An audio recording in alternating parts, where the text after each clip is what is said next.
السلام علیکم ورحمۃ اللہ وبرکاتہ۔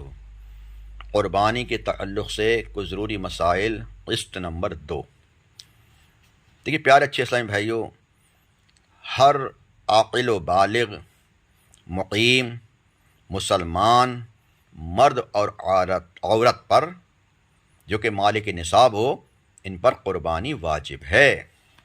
آپ سمجھ گئے کہ قربانی واجب ہونے کے لیے ایک تو مسلمان ہونا، غیر مسلم پر واجب نہیں ہے، مقیم ہونا، مسافر پر واجب نہیں ہے، مالک نصاب ہونا، جو مالک نصاب نہیں غریب ہے تو اس پر قربانی واجب نہیں ہے، آزاد ہونا، غلام پر قربانی واجب نہیں ہے۔ تو الحمدللہ مسلمان بھی ہیں، بالغ بھی ہیں، تو ہم پر اگر مالک نصاب ہیں تو قربانی واجب ہے۔ اچھا، مالک نصاب کیا ہوتا ہے؟ دیکھیے، مالک نصاب ہونے سے مراد یہ ہے کہ اس شخص کے پاس 52.5 تولے چاندی یا اتنی قیمت کی رقم یا اتنی مالیت کا تجارت کا مال یا اتنی مالیت کا حاجت اصلیہ کے علاوہ سامان ہو، تو اس پر کسی کا قرض نہ ہو جسے ادا کر کے یہ جو بتایا گیا نصاب باقی نہیں رہتا، تو پھر اس پر قربانی واجب نہیں۔ اور اگر قرضہ نکالنے کے بعد بھی اتنی رقم بنتی ہے کہ وہ 52.5 تولے چاندی خرید سکتا ہے، تو اس پر قربانی واجب ہے۔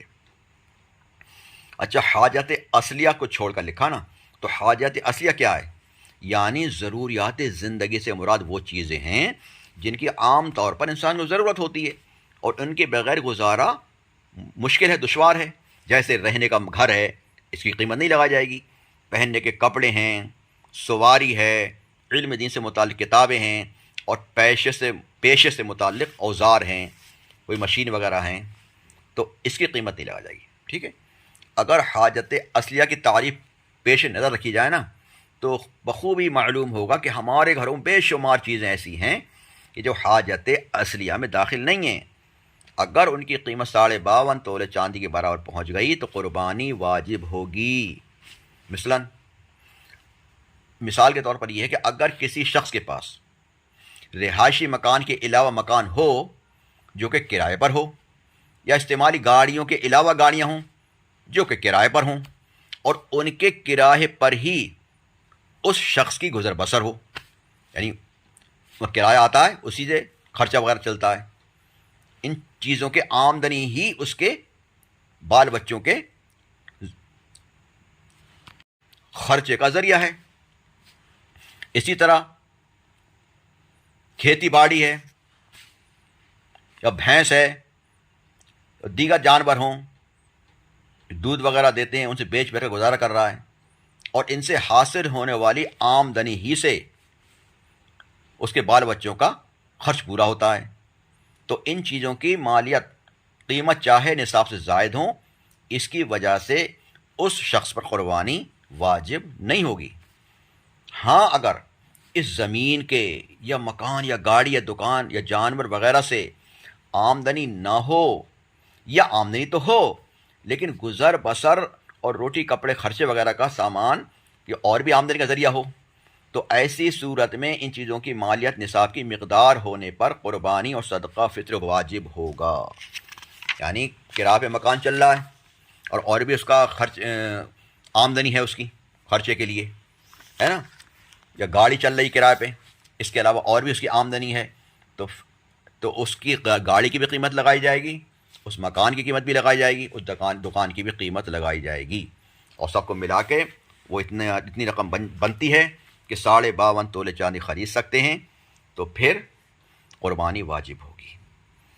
دیکھیے پیارے بھائیو، بعض لوگ پورے گھر کی طرف سے صرف ایک بکرا قربان کرتے ہیں، حالانکہ کبھی کبھی گھر کے کئی لوگوں پر قربانی واجب ہوتی ہے، وہ مالک نصاب ہوتے ہیں، کسی پہ سونا ہوتا ہے، چاندی ہوتا ہے، رقم پیسے بھی ہوتے ہیں، ایف ڈی ہوتی ہے، بینک میں پیسے کافی پڑے ہوتے ہیں، خرچ کے لیے کافی پیسے ہوتے ہیں ان پر، تو ان سب کی طرف سے الگ الگ قربانی کی جانا ضروری ہے۔ اگر ایک بکرا جو سب کی طرف سے کر دیا گیا، کسی کا بھی واجب ادا نہیں ہوا کہ بکرے میں ایک سے زیادہ حصے نہیں ہو سکتے، کسی ایک شخص کا ہی حصہ لیں گے تو قربانی جائز ہو جائے گی ایک کے لیے، باقی رہ جائیں گے۔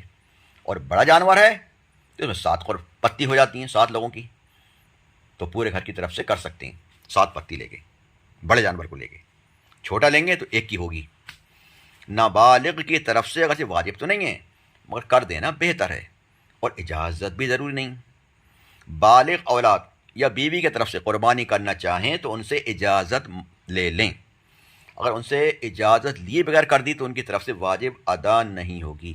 اب اجازت بھی 2 طرح کی ہوتی ہے، کہ صراحتاً جیسے ان میں سے کوئی واضح طور پر کہہ دے کہ میری طرف سے قربانی کر دو، ایک دلالتاً جیسے اپنی بیوی یا اولاد کی طرف سے قربانی کرتا ہے رہتا ہے اور انہیں معلوم ہے اور راضی ہیں تب بھی ہو جائے گی۔ دیکھیے قربانی کے وقت میں قربانی کرنا ہی لازم ہے، کوئی دوسری چیز اس کے قائم مقام نہیں ہو سکتی۔ جیسے وہ چاہے کہ قربانی کا بکرا یا اس کی قیمت صدقہ کر دوں، مدرسے کو دے دوں، مسجد کو دے دوں، کسی غریب کو دے دوں، نہیں ہو سکتی۔ ہاں یہ ہو سکتا ہے کہ بکرا خریدا یہ کہہ دے لو میری طرف سے قربانی کر دو اس کی، ٹھیک ہے، اس کو مالک بنا دے یا وکیل بنا دے، یہ تو ہو سکتا ہے، ورنہ اس کی قیمت صدقہ کرے گا تو نہیں ہو سکتا۔ اور ایک بات یہ بھی یاد رکھیں پیارے بھائیوں کہ بہت سے سوچتے ہیں نا کہ اب کہ ہم نے اپنی طرف سے کر دی، اگلے سال کو والد صاحب کی طرف سے یا والدہ کی طرف سے یا بیوی کی طرف سے یا جو ہمارے گھر کے انتقال کر ان کی طرف سے، تو ایسا نہیں ہے۔ ہر سال ہر ایک کی طرف سے جو صاحب نصاب ہیں قربانی کرنی ہوگی۔ بہت سے سوچتے ہیں کہ بھائی ہمارے والد کے ہوتے ہوئے ہم کیوں کریں، اپنی پتی لیں، ٹھیک ہے، والد صاحب اگر مالک نصاب والد کی پتی لی جائے گی، آپ مالک نصاب تو اپنی پتی لیں گے آپ۔ اور بہت سے سوچتے ہیں کہ ہمارے گھر سے ہمارے دادا یا والد چلے گئے ان کی پتی لیں گے، ہمیں کیا ضرورت لینے کی۔ تو بھائی جو مرحوم ہو گئے دنیا سے چلے گئے ان کے اصالے ثواب کے لیے تو کر سکتے ہیں آپ، لیکن ان پر واجب نہیں ہے، واجب تو ہم پر ہے نا۔ آپ اپنی پتی لیں، اپنا واجب ادا کریں، ثواب ان کو پہنچا دیں کہ اللہ جو میں نے جو نیک کام کیا ہے اللہ سے قبول فرما، اس کا صدقہ میرے والد کو پہنچا، ثواب پہنچا سکتے ہیں، لیکن واجب آپ پر ہے۔ ثواب تو ہر نیک کام کے لیے، جو بھی نیک کام کر رہے ہیں، اچھا کام کر رہے ہیں، اس کا ثواب پہنچا سکتے ہیں۔ قربانی کے جانور کی عمر کتنی ہونا چاہیے؟ اونٹ 5 سال کا ہو، بھینس 2 سال کی، بکرا اس میں بکری ہو، دمبا ہو، دمبی ہو، بھیڑ نر ہو یا مادہ دونوں شامل ہیں، یہ 1 سال کا ہو۔ اس سے کم عمر ہو تو قربانی جائز نہیں، اور زیادہ ہو تو اور بہتر ہے، افضل ہے۔ ہاں دمبا یا بھیڑ کا 6 مہینے کا بچہ اگر اتنا بڑا ہو کہ دور سے دیکھنے میں سال بھر کا معلوم ہوتا ہو تو اس کی قربانی جائز ہے۔ یاد رکھیے مطلقاً 6 ماہ کے دمبے کی قربانی جائز نہیں ہے، اس کا اتنا فربا تگڑا اور قدم آور ہونا ضروری ہے کہ دور سے دیکھنے میں سال بھر کا لگے۔ اگر 6 ماہ بلکہ سال میں 1 دن بھی کم عمر کا دمبے یا بھیڑ کا بچہ دور سے دیکھنے میں سال بھر کا نہیں لگتا تو اس کی قربانی نہیں ہوگی، ٹھیک ہے۔ اور بکرا وغیرہ اس کے 1 سال کا ہونا ضروری ہے، ٹھیک ہے۔ اور بھینسے کا، کٹرے کا، ان کا 2 سال کا ہونا ضروری ہے۔ قربانی کا جانور بے عیب ہونا ضروری ہے، اگر تھوڑا سا عیب ہو جیسے کان میں چیرا یا سوراخ ہو تو قربانی مکروہ ہوگی، اور زیادہ عیب ہو تو قربانی نہیں ہوگی۔ اچھا قربانی کیا ہوتی ہے؟ دیکھیے پیارے بھائیوں، مخصوص جانور کو یعنی خاص جانور کو مخصوص دنوں میں، یعنی ان خاص دنوں میں جو ایام نحر ہوتے ہیں 10، 11، 12 ہے نا، تقرب کی نیت سے ذبح کرنا یہ قربانی ہے۔ اور کبھی اس جانور کو قربانی کہتے ہیں جو ذبح کیا جاتا ہے۔ قربانی حضرت ابراہیم علیہ السلام کی سنت ہے جو اس امت کے لیے باقی رکھی گئی، اور نبی کریم صلی اللہ تعالی علیہ وآلہ وسلم کو قربانی کرنے کا حکم دیا۔ اللہ پاک ارشاد فرماتا ہے فَصَلِّ لِرَبِّكَ وَانْحَرْ، تم اپنے رب کے لیے نماز پڑھو اور قربانی کرو۔ یہ قربانی کے تعلق سے قسط نمبر 2 تھی، انشاءاللہ اور ضروری مسائل قسط نمبر 3 میں بیان ہوں گے۔ ہر آڈیو غور سے سنا کریں، خود بھی سنیں، گھر والوں کو سنائیں، اور ثواب کی تو شیئر بھی کیا کریں، ٹھیک۔ کوئی بات سمجھ میں نہ آئے تو ہمارے نمبر پر کانٹیکٹ کر سکتے ہیں 95 206 026 12۔ جزاک اللہ خیر، السلام علیکم ورحمۃ اللہ۔